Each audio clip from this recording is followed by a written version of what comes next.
தோ திருப்பி பெட்டியே கட்டு அப்படின்ற மாதிரி தான் ஊருக்கு போகிறதுக்கு பெட்டியை கட்ட ஆரம்பித்தாச்சு. இந்த பேக்கிங்குன்றது கொஞ்சம் கஷ்டம்தான். அதுவும் நம்ம வெயிட் கால்குலேட் பண்ணி நமக்கு என்ன வேணும் வேணாம் அப்படின்னு வாங்குறது கொஞ்சம் நச்சு பிடிச்ச வேலையாக இருக்கும்.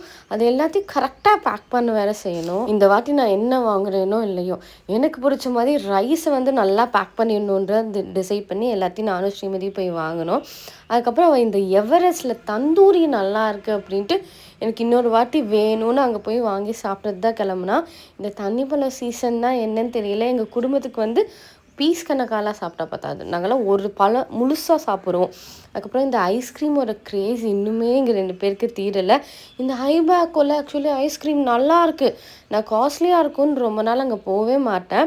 பட் இப்போ தான் தெரியுது ரொம்ப அஃபோர்டபுள் ப்ரைஸில் இருக்குது அப்படின்னு. முக்கியமாக அவங்க ஐஸ்கிரீம் கேக்ஸ் எல்லாம் ட்ரை பண்ணுங்கள். அந்த மனுஷன் பிறந்த நாளுக்கு வாங்கினோம் பாருங்கள், செம்மையாக இருந்துச்சு. ப்ரொமோஷன் எல்லாம் இல்லை, நிஜமாக ரொம்ப நல்லா இருந்துச்சு. அதனால தான் சொல்கிறோம். அதுக்கப்புறம் எனக்கு இந்த ஃப்ளேவர் ரொம்ப பிடிச்சிச்சு. இந்த ஃப்ளேவர் பேர் என்ன அப்படின்னா மேங்கோ ராஸ்பெரி அப்படின்னு சொல்லி சொன்னாங்க. நல்லா இருந்துச்சு.